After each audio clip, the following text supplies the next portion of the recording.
नमस्कार। रिपब्लिक भारत के digital platform पर आप सभी का बहुत बहुत स्वागत है। मैं हूं आपके साथ वैभव मिश्रा।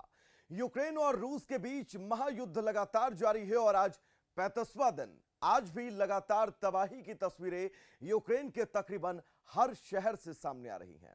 लेकिन आज एक बड़ी खबर यह है, क्योंकि कल बातचीत होती है रूसी प्रतिनिधिमंडल और यूक्रेन के प्रतिनिधिमंडलों के बीच, लेकिन यह शांति वार्ता भी बेनतीजा रहती है।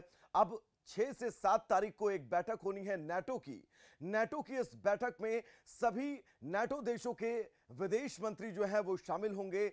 लेकिन बड़ा सवाल यह है कि क्या नाटो की इस बैठक के बाद कोई हल निकलेगा? नाटो देशों का आखिर फैसला क्या कुछ होगा रूस और यूक्रेन के बीच छिड़े इस युद्ध के बीच? क्योंकि इस युद्ध की अगर शुरुआत की बात करें तो शायद इस युद्ध की शुरुआत का सबसे बड़ा कारण अगर कोई है तो वो नाटो देश है। दरअसल यूक्रेन पर लगातार कहीं ना कहीं से यह दबाव था और यूक्रेन भी अंदर खाने ये चाहता था कि वो नाटो देशों के समूह में शामिल हो जाए।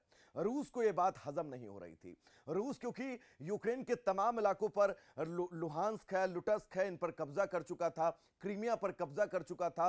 रूस लगातार काला सागर पहुंचने के उन रास्तों को तलाश रहा था जिसके जरिए वो पूरे विश्व में अपने व्यापार को आगे बढ़ा सके, और जिसका सबसे बड़ा जरिया यूक्रेन के ये तमाम इलाके हैं जिनका हमने नाम लिया। लेकिन अगर नाटो में शामिल होता यूक्रेन तो यूक्रेन और रूस की सीमा पर नाटो के सैनिक जो हैं वो तैनात हो जाते, और रूस को इस बात से बिल्कुल ऐतराज था, जिसके चलते रूस ने पहले तो लगातार यूक्रेन को धमकियां दी। लेकिन जब यूक्रेन का लगातार यह कहना कि वो नाटो देशों में शामिल होकर रहेगा, नाटो प्रतिनिधियों से यूक्रेन की बातचीत लगातार चल रही थी, जिसके बाद रूस ने यूक्रेन पर हमला शुरू कर दिया।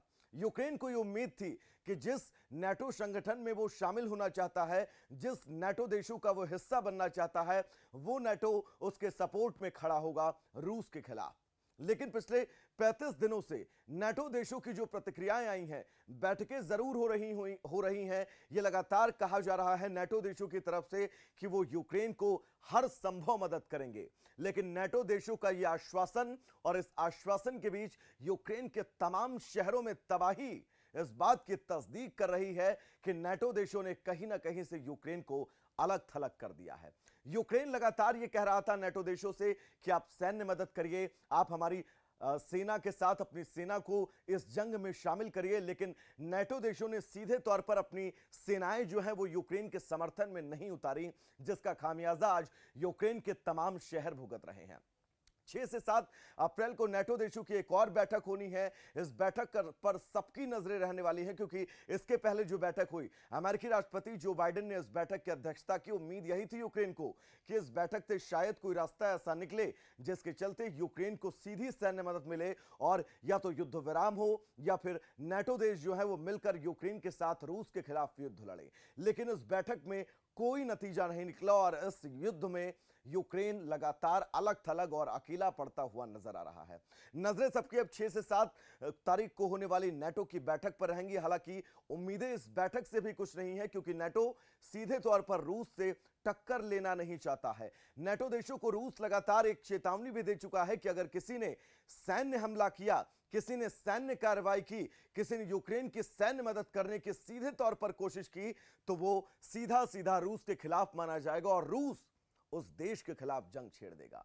अब उम्मीद यूक्रेन को जरूर कहीं ना कहीं से इस बैठक से होगी, लेकिन अगर कुल मिलाकर पूरे इस अब तक के प्रकरण का, इस महायुद्ध का लब्बो-लुआब निकाल कर देखें तो नाटो अभी तक यूक्रेन के साथ सीधे तौर पर खड़ा होता नजर नहीं आ रहा है, और जिसका खामियाजा यूक्रेन भुगत रहा है।